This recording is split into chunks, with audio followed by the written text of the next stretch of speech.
Asik bermain futsal, motor milik seorang pemuda di Palembang, Sumatera Selatan raib dibawa kabur seorang pencuri. Aksi pelaku ini sendiri terekam CCTV.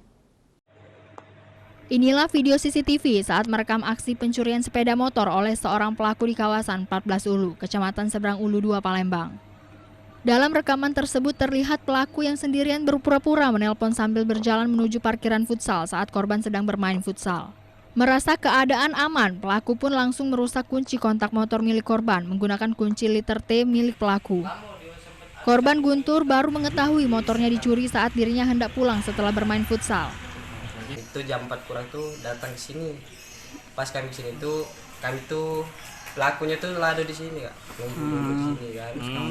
Nah, yalah kami kan nunggu waktu giliran kami main.